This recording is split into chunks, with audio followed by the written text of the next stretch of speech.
I'm going to show you how to graph this first one, and then you can follow up with graphing your own for g of x, and then also working on the contextual problem to finish your own notes.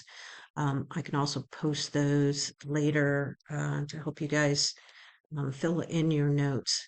For now, let's look at this particular one so we can find all the different. So we want to find all the intercepts. We want to find the domain, the starting point, the range, all the important pieces to this. So let's go ahead and put this function in Desmos.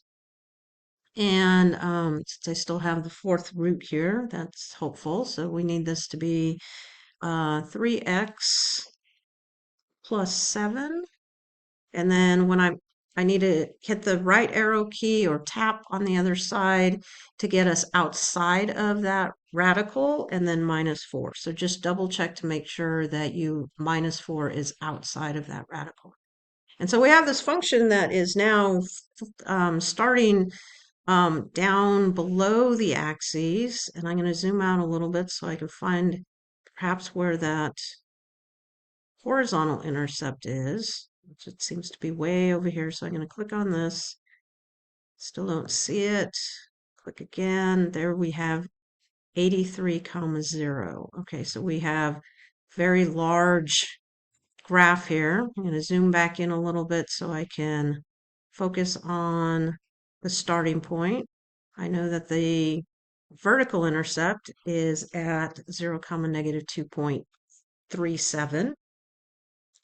And the starting point. So I'm just going to trace this because I can't really tell exactly, but you'll notice my graph kind of starts, and then I have this weird undefined part.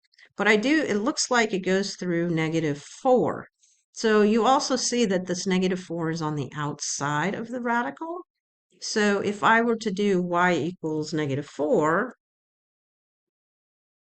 I now have that intersection point, and that's also my starting point. So that ending value, because remember, I want the radical to be 0. So when this is 0, all I have left is this -4. So I know that's the output part of my starting point, and my input part, I can just do a point of intersection to find out where the starting point is. Okay, so I'm going to go back to my graph. So I have some things to label here. Here's x. We have f of x. I'm going to count by 20s because I need to go all the way to 83. So 20, 40, 60, 80, 100. I know that there is a point at that horizontal intercept was 83, 0. But now I counted by 20s here. And I'm going to give myself a little bit of room because this is -20 because I got to count the same each side. These I can just go by ones. So there's -1, there's -2, here's -3, and we need -4. So I have another point. Again, my starting point is very close here. And of course, this is going to be very exaggerated. So, and my vertical intercept was -2.37. So I have another point about here. So this is 0, -2.37. And this point right here is -2.3 repeating, -4. Right? So I'm going to connect, oops, just undo that. Let's see if I can undo. Oops. Go. See, try and get a little bit of a curve in here.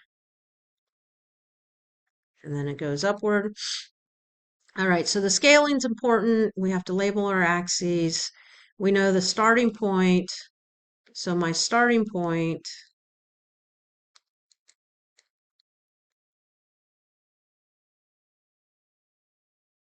is